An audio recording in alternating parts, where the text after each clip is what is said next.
Chapter 3. How can I be so stupid? I grumbled. I tossed my paintbrush onto the table. I was trying to paint two hands clasped together, a symbol of brotherhood, but I forgot how hard it is to paint hands. I ask myself the same question every day, Anthony said. How could Beth be so stupid? I glared at him, but didn't say anything. He's so mean, and no matter what I say to him, he always gets the last word. We were in the art room, working on a project for the Carnival art sale. I was in charge of the art sale. Daniel was working on games and activities. Tina Crowley was organizing the food. Everyone in the 6th grade was making something for the sale. I stared at my painting of lumpy, stumpy figures and sighed. Nobody would want to buy this picture. Anthony peeked over my shoulder. That's great, Beth, he said. What's it supposed to be? Why are those worms crawling over that sandwich? I could feel my face turning red. I glanced across the room at Danny Jacobs to see if he'd heard. He was busy molding something out of clay. Danny is so cute. He's got honey brown hair, big brown eyes, and really long eyelashes. He's a little taller than I am and very athletic. He's one of the best players on the soccer team. Or maybe you painted two plants shaking hands? Anthony teased. If you're so great, let's see what you're painting, I replied. He flashed me a mean grin. You're gonna love it, he promised. I stepped up to his easel and gasped. He was painting a round-faced girl with red hair and bulging crossed eyes. Is that supposed to be me? I cried. Ding, ding, ding! We have a winner, he crowed. You guessed right. I swallowed.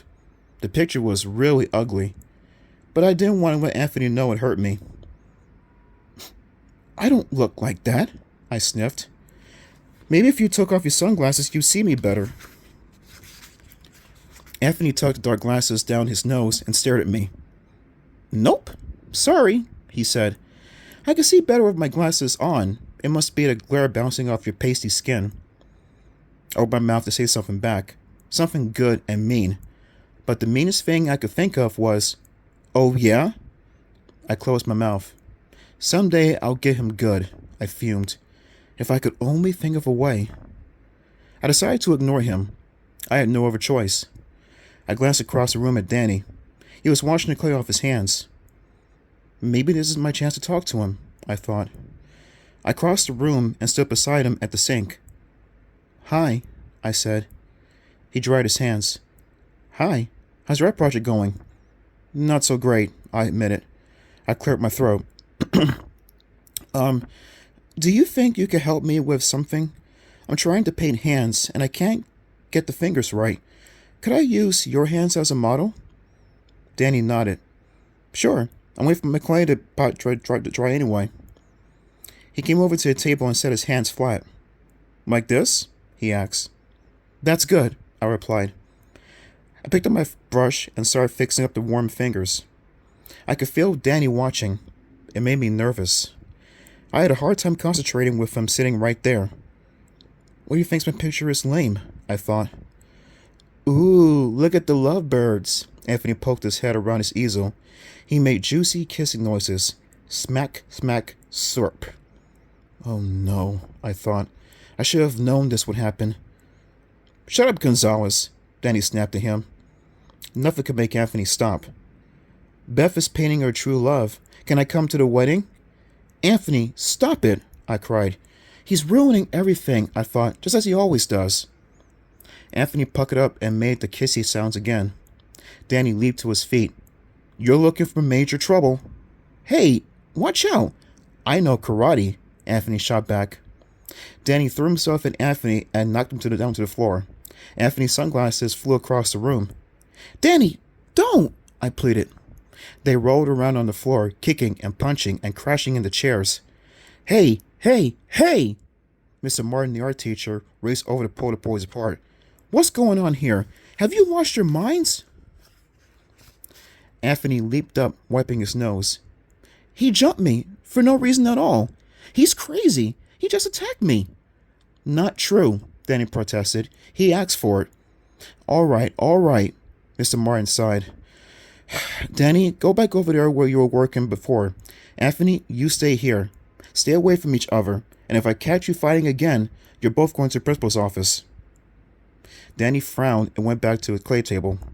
Anthony leaned close to me and whispered, "Wave bye-bye to your boyfriend." "Anthony, you stink," I muttered. "Ouch! That hurt," he teased. I can't stand him. He went back to the easel. He started painting very quickly, humming as he worked. I knew he was adding to the ugly picture of me. I had to see what he was painting. I couldn't help myself. I glanced at his paper. He was painting snot-colored drips running out of my nose. "Like it?" he asked. I was thinking of giving it to Danny. I know he'll want a picture of his girlfriend to hang inside his locker. I hate him. I really hate him. Did I mention that? After art class, Danny caught up with me in the hall. I was on my way to the cafeteria for lunch. "Anthony's a total pain," Danny said. "He's always in my face." "Mine too," I replied. I smiled. Maybe Anthony did me a favor after all. His bad jokes were bringing Danny and me together. "Can I sit with you at lunch?" Danny asked me. "I could tell you some ideas that I have for the carnival." "Yes!" I thought. A little shiver of excitement shot through my skin. "Stay cool," I told myself. "Don't act too goofy."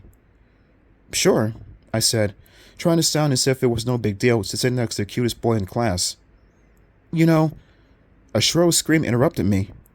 "Huh? What was that?" I gasped. "It came from in there." Then he pointed to Miss Gold's room. We turned and burst into the classroom as another scream ripped through the air. Miss Gold stood by the chalkboard, her face twisted in horror. "What happened?" I cried. "What's wrong?"